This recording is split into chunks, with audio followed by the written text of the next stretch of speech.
At my daughter Mia's 7th birthday party, the room was filled with the cheerful sounds of children's laughter and the sweet scent of sugar. When the moment came, my wife, Clara, carried out the cake, its 7 candles flickering like tiny stars. Everyone gathered around the table and began to sing. Mia closed her eyes, her little face scrunched in concentration, and as she blew out the flames, she made her wish aloud in perfect German. I wish Adrian could be my dad this year. The joyful singing sputtered to a halt. In the sudden silence, Clara just smiled and gently patted Mia's head. "Soon enough, sweetie," she said softly, her voice reassuring. "Your wish will come true." A sudden coldness washed over me, a chilling disconnect between my mind and body.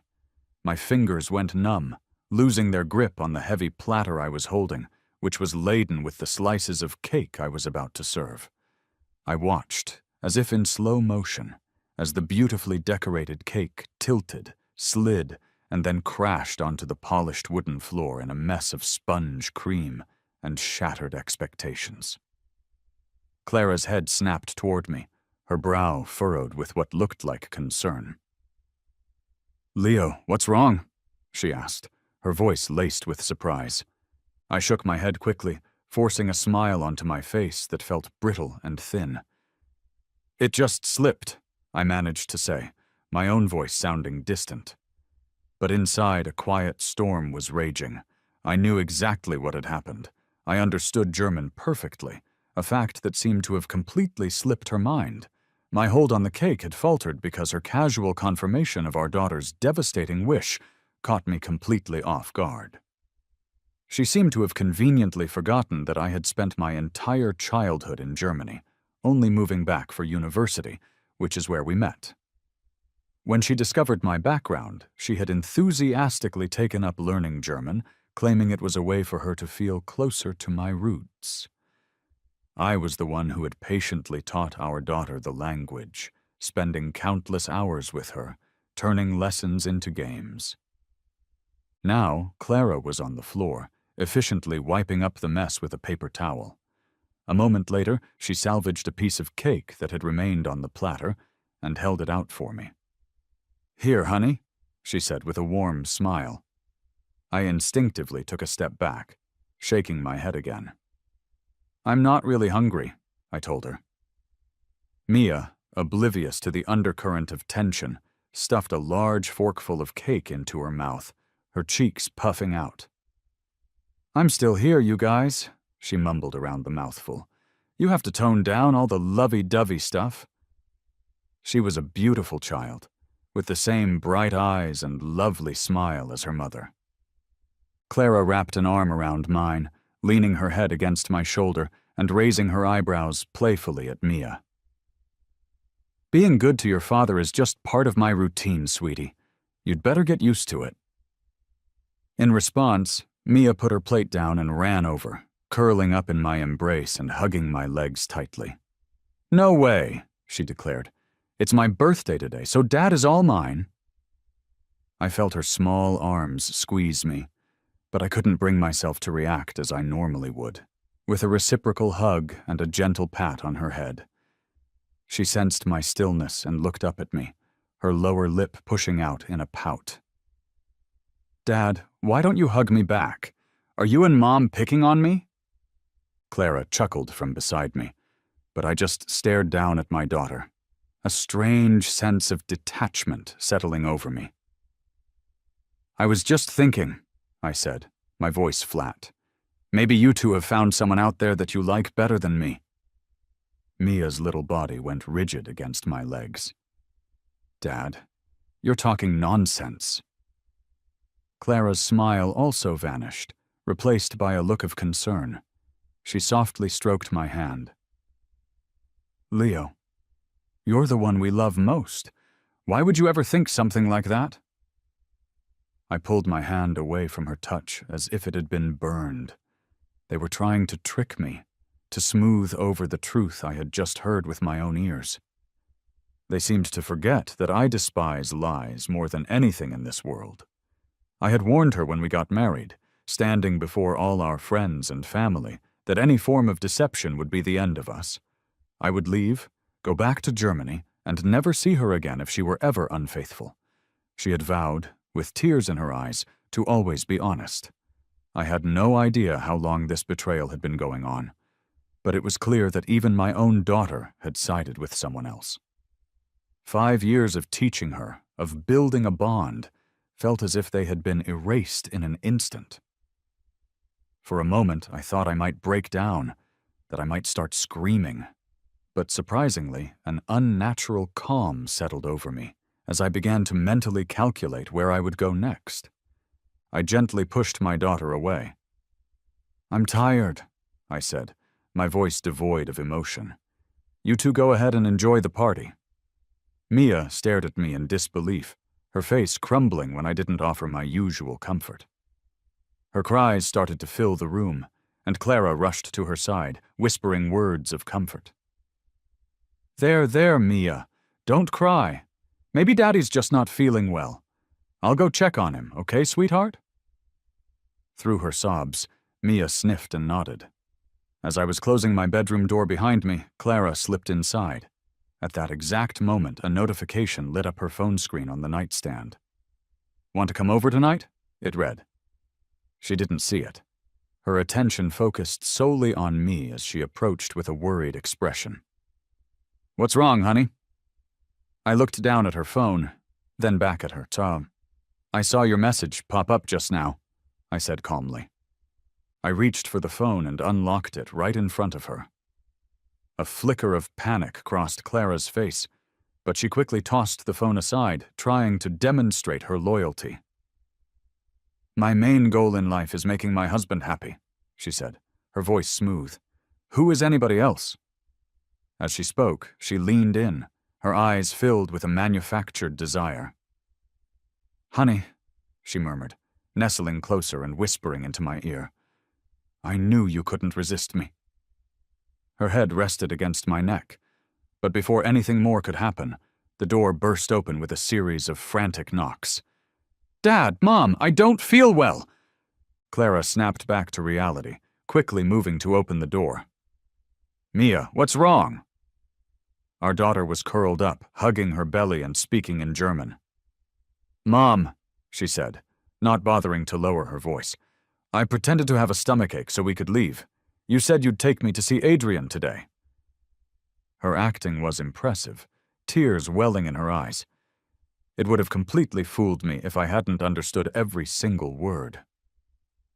Clara's face showed a flash of anxiety as she processed the situation. "Don't worry. Mommy's taking you to the hospital." She scooped Mia up into her arms and turned to me. "You stay home. We'll be back soon." Our daughter glanced at me over her mother's shoulder, her face streaked with fake tears. I smoothed her cheek gently, my voice soft. "It's okay. Daddy will be here waiting for you." Her eyes lit up for a second before she nodded, and then she was gone with Clara. A little while later, looking out the window, I saw my perfectly energetic daughter holding a gleeful Clara's hand as they walked down the street, with no sign of any illness. I understood then that they would not be returning that night. Calmly, I began to arrange my move back to Germany. Because of my frequent visits in the past, the visa office responded quickly. If I could gather all the necessary documents, I could be gone in 2 weeks. Once I had set the plan in motion, I turned off my computer and smiled at my own reflection. Just 2 more weeks until I was home. The next morning there was still no sign of them. Only a text message from Clara. "Hey honey, Mia is still under observation at the hospital. We'll be back tomorrow." It came with a picture of them sitting on a hospital bench. My daughter still had a smudge of whipped cream on her face from the day before, even though she had been perfectly clean when they left. They couldn't even put on a solid performance. Without replying, I headed out to begin my visa paperwork. As I was leaving, my eyes were drawn to the watch on my wrist. It was from my favorite brand, a limited edition model that was only available for in-person purchase in Germany. When Clara had found out how much I wanted it, she had flown all the way there, waited in line for 8 hours, and bought it for me. At that moment, I had felt like the happiest man in the world. Now I shook my head, took off the watch, and tossed it into the trash can by the curb. After finishing with my paperwork, I happened to run into Clara and Mia on the street. "Leo, what are you doing here?" Clara asked, surprised. I quickly tucked the papers in my hand into my jacket pocket. "Just handling some things. I have to travel to Germany for work soon." I saw a flash of panic in Clara's eyes, but she quickly composed herself. "But your German isn't that good," she said, testing me. I smiled, letting a small lie slip out. "That's why I need you to teach me." She let out a visible sigh of relief and jogged over to take my hand. "Great. Let's go home together." Mia grabbed my other hand, holding a shopping bag and beaming.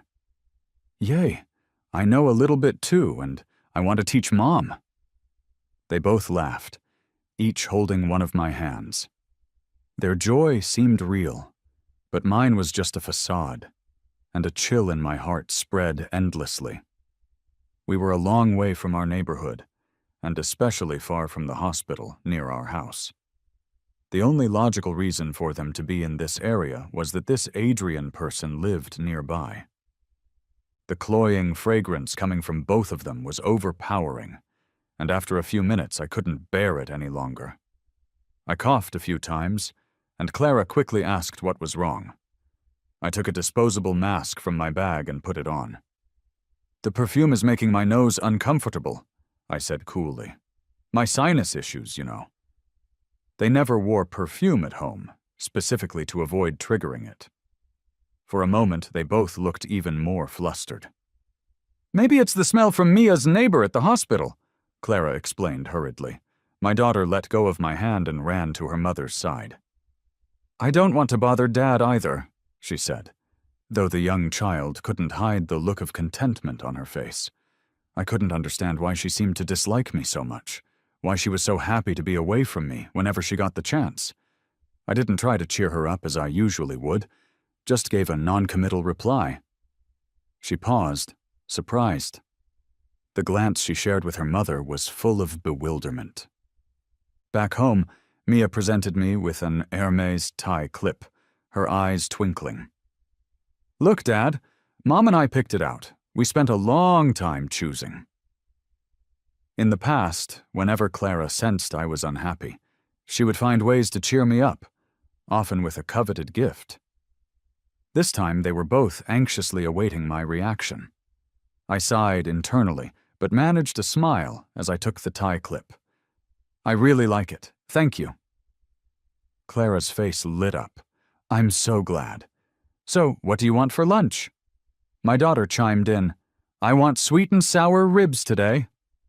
Clara picked her up, moving closer to me. "We should ask if Dad wants them too." I held the tie clip tighter and nodded with a grin. "I'll have whatever Mia likes." "Yay, thank you, Dad," she exclaimed, pulling Clara towards the kitchen. As I watched them go, a small fragment of the heaviness in my heart seemed to lift. I settled onto the sofa and opened my laptop to start some work.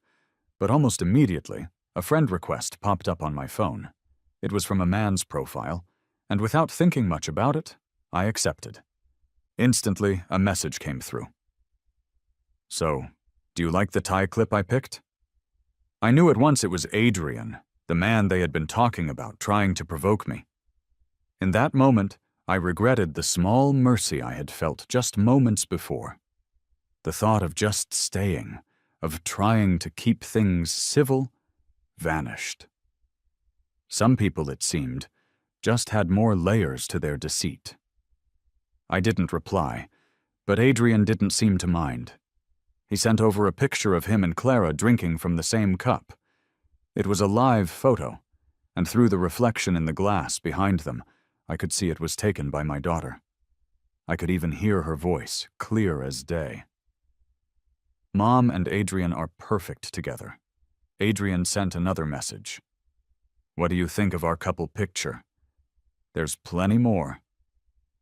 I put my phone face down on the table, fighting the urge to gag.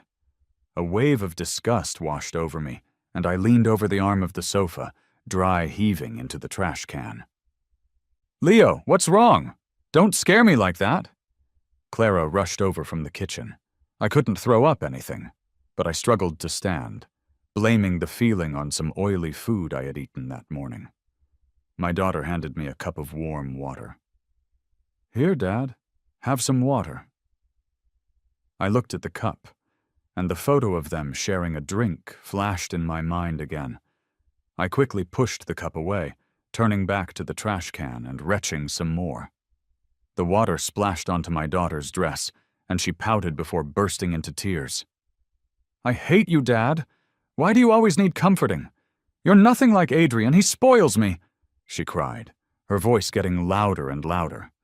After all, she was just a child, too overwhelmed to realize she shouldn't be saying such things. Clara's face darkened. "Mia, what are you saying? Who is Adrian?" I asked gently, holding my daughter's hand. She sobbed deeply, barely hearing me. I knelt down, looking closely at the child I had cared for so deeply, who now felt like a stranger. When she was just 10 months old, I noticed her love for drawing, so I spent half a year's income to create a dedicated art room for her in our home. She enjoyed bedtime stories, so no matter how tired I was from work, I came up with new ones every night, a tradition I had continued to this day. Her stomach had been sensitive since she was a baby, so I spent a huge amount of time planning her meals, crafting special menus just for her. I always thought my dedication had paid off, that she knew how to cheer me up when I was down. "So," I asked her softly, "do you think I'm just forcing you to be with me?" Clara interjected, her voice sharp. "No, she's just saying things. Adrian is just a character she met in kindergarten during a play. Mia, tell Dad the truth," she insisted. But our daughter, deeply upset, heard nothing. She broke away from my grasp, shouting, "I meant it! I really hate you!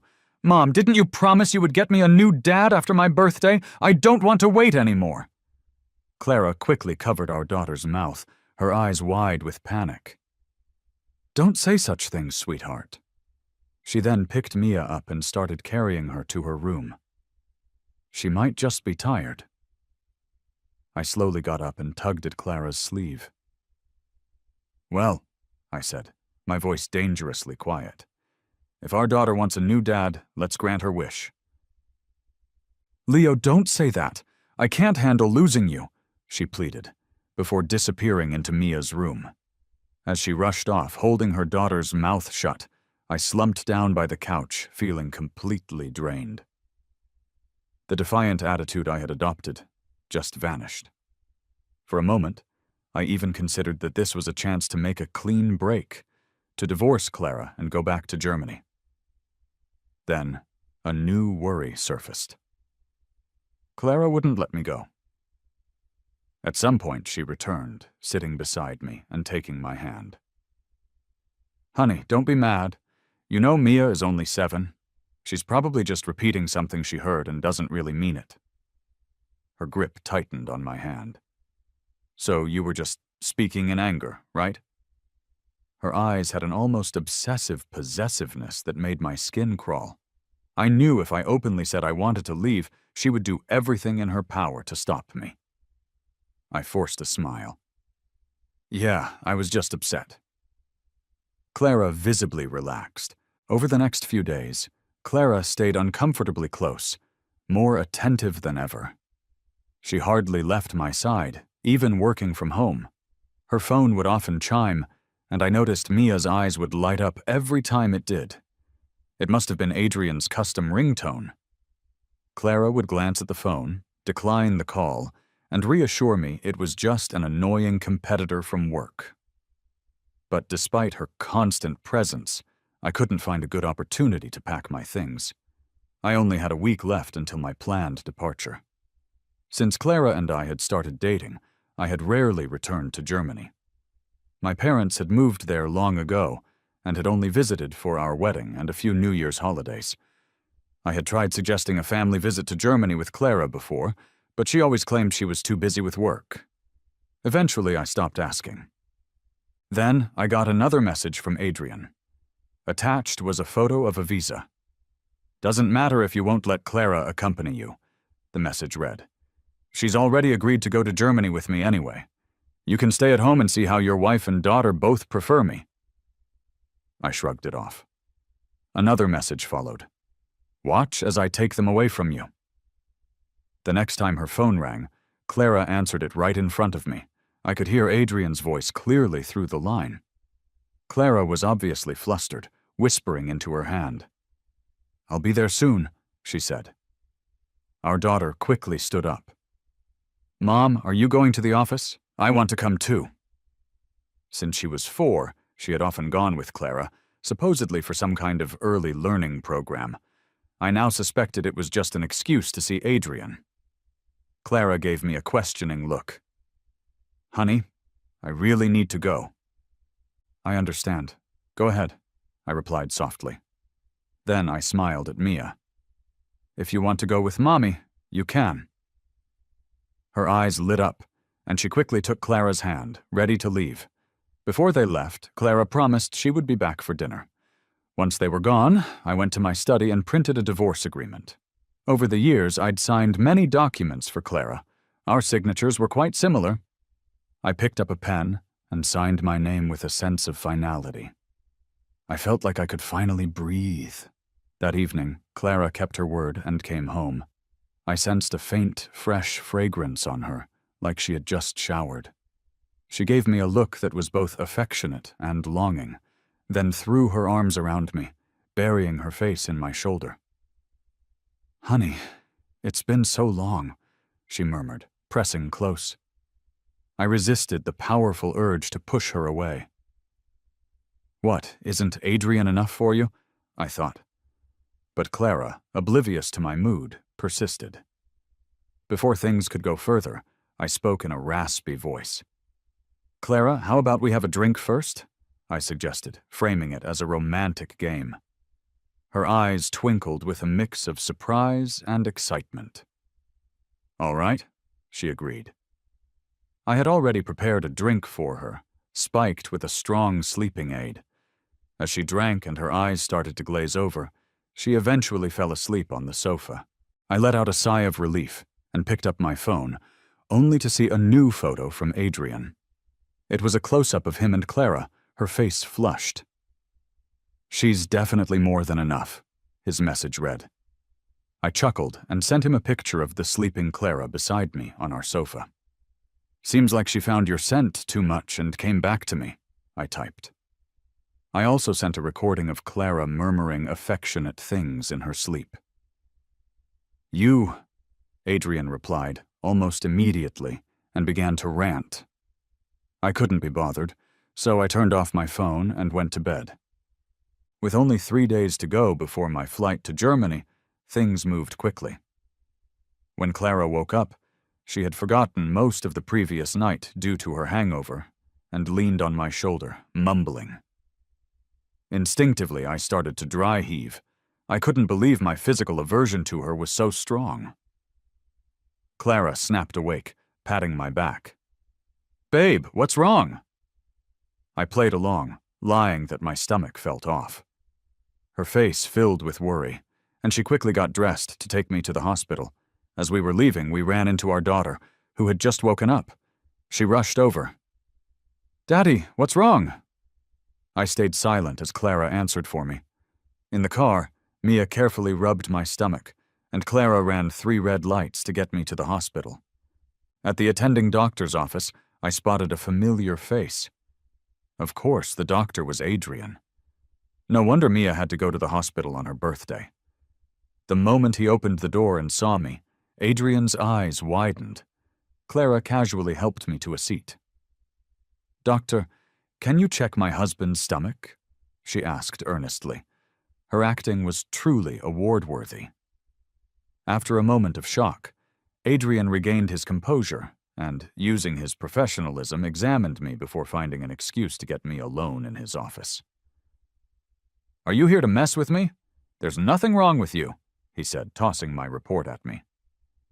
I know, I scoffed. But you're a doctor. Can't you fudge some records for me? He looked at me incredulously. Why should I? Faking this could cost me my job. The deal is, I'll divorce her, I said plainly. A woman like her will cheat on you just like she cheated on me. It's better if I set you both free. Adrian only cared about the last part. Are you really going to divorce her? I showed him a picture of the signed divorce papers on my phone. Of course, but you have to keep quiet about how I tricked her. Adrian gave me a peculiar look. Fine, deal. He used his position to write a vague report, and I left the divorce papers with him, instructing him to mail them to my home in exactly 1 week. After that, there was just 1 day left. Clara had returned to her usual self, and their trip to Germany with Adrian was on. She made an excuse about her own work trip, and our daughter pretended to be excited to go with her. We were all pretending, but when she saw me packing a large suitcase, she paused. Darling, are you sure you need to take all that? I kept my back to her, continuing to pack. I need it all, I said.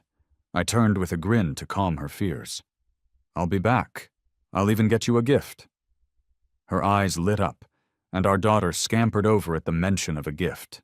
I chuckled, patting her head. You get something too. That night, as we lay in bed, Clara hugged me, a touch of unease in her voice. Babe, you're not hiding anything from me, right? For some reason, I'm really scared. I let out a silent breath and turned to hug her. You're overthinking it.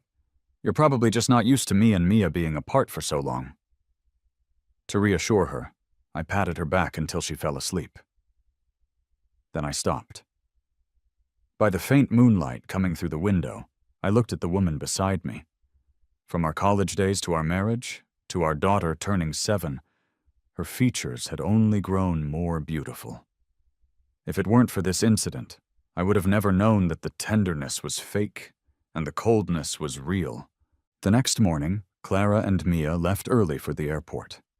My own flight was scheduled for the next day, or so they thought. Our daughter was excited, chattering away all morning about her upcoming trip. I smiled in silence, watched them head for the airport, and saw them vanish from my sight. I then swiftly grabbed my own luggage and headed straight there myself. My phone kept buzzing with messages from Clara. At the gate, I blocked her number and boarded my flight to Germany without a second glance. On the other side of the world, after picking up Adrian, Clara noticed the red exclamation mark next to the message she had sent me. In the back seat, our daughter hugged her tightly. Great! Now I can finally play with the dad I love, she cheered. As for me, I had already reached out to my parents in Germany. Before I even got off the plane, my mother's voice, laced with both joy and reproach, came through the phone. My precious son, you finally decided to come back and see us. My dad let out a gruff scoff. So you still remember you have a home here? Taking both of their hands at the arrivals gate, I told them gently, I'm divorced. My mom was too shocked to speak, but my dad stayed calm. I knew it, he said. That marriage was doomed from the start. He was right. Back then, he had vehemently opposed our marriage. Now I hung my head low, ready to listen. I've made up my mind, I told them firmly. I'm not remarrying. I want to make it on my own. My mom shot me a look of approval. A couple of days later, as I was sitting in a town square enjoying the pleasant weather, I heard an incredulous voice call my name. I never thought our paths would cross again so soon. But Germany, it turned out, was a small world. Neither of us looked like we were there for work. I greeted her confidently in German. Hello, Clara. She froze instantly. You can speak it, she stammered. Before I could reply, my mom chimed in from beside me, also in German. You crazy kid, of course he can. I can speak it too. I burst into laughter, seeing Clara's face pale. I guess she finally remembered I grew up here. I casually repeated something she had said during my birthday celebration. Stunned, she couldn't hold back her questions, and I sneered, showing her the chat history with Adrian on my phone. Her face turned ashen as she scrolled through it, and she nearly dropped the phone. "I'm sorry," she whispered. "I only found it amusing. Can you forgive me?" She tried to grab my hand, but before she could, my dad rushed up and kicked her hard, sending her to the ground. "Get away from my son, you scumbag!" he yelled. Clara struggled to stand, coughing and crying. "Please, just hear me out. It was an accident between Adrian and me." Uninterested, I walked over and slapped her across the face. "You seemed to forget I hate liars the most. Yet you all loved acting in front of me. I asked you so many times, but you denied it, treating me like a fool. Now you want me to listen? Get lost." I turned and left with my parents. Just before our cab pulled away, Clara caught up, holding on to the window. "Can't I at least have a way to contact you? What about our daughter? Have you given up on her too?" My dad pulled her away, coldly warning her. "Approach my son again, and you're going home crippled." Inside the cab, I quietly stared ahead. I once told her I'd grant her a gift. Letting our daughter wish for a different dad was perfect. She had taught her that. Now it was coming back to her. Before leaving, Adrian had told me about the things Clara had said behind my back, how she had poisoned our daughter's mind against me. No wonder the child I had raised myself had come to despise me. Thinking of that, my heart grew even colder. "Let's get moving," I told the driver. I watched her trip and fall as she tried to keep up, rolling over a few times before she vanished from my view. I knew there would be no more chances for us. Back in her own country, the divorce papers arrived. Our daughter cheered upon seeing the official-looking package. "Hooray! I can really swap dads!" Only Clara's face darkened as she read them. "Why? How did this go through?" she shrieked at Adrian. "And you, why did you provoke him?" Startled, Adrian defended himself. "I just told her the truth. You wanted the divorce, didn't you?" In a rage, Clara threw his luggage out the door. "Get out!" Seeing this, our daughter was dumbfounded, pleading with her mother on Adrian's behalf. "Why send him away? Isn't this what we wanted?" Faced with the harsh reality, Clara was filled with regret. She looked coldly at our daughter. "Then you can leave with him." Our daughter was completely stunned. "Why, Mom?" Even Adrian stood there, his eyes welling with tears. "You came to me first," he said, his voice cracking. "You said you were tired of your family and wanted to marry me." "Shut up!" Clara screamed, closing her eyes. "I regret it. The only person I love is my husband. As for you, just get lost." Adrian couldn't hold back his tears. Their daughter anxiously tried to comfort him, but realizing there was no turning back, he pushed her away. "Get out of here. Don't call me Dad. I only entertained you to please your mother." He grabbed his suitcase and walked away. The daughter's eyes filled with tears as she got up. "What about my dad? Do I not have a dad anymore?" Shirley stood still, hesitating to open the door, because she had lost her husband, too. In the following months, she couldn't pick herself up. Her company's shares plummeted until it went bankrupt. Without my careful attention to her diet, my daughter couldn't eat or sleep well. One night, in a moment of utter confusion and despair, Clara almost strangled her own child, only snapping out of it when the girl was nearly unconscious in her hands. Now, without a career and knee-deep in debt, she could only kneel by her daughter's bedside, crying silently. "I'm sorry. If your dad were here, things would be different." Elsewhere, I let out a sudden yawn. My mom heard it and immediately found a jacket for me to wear. Grinning, I asked her, "Mom, what's for dinner tonight?" She laughed and tapped my forehead. "Look at you, always interested in food the moment you get home. What about that ambition you were talking about? I chuckled and linked my arm with hers. No rush at all.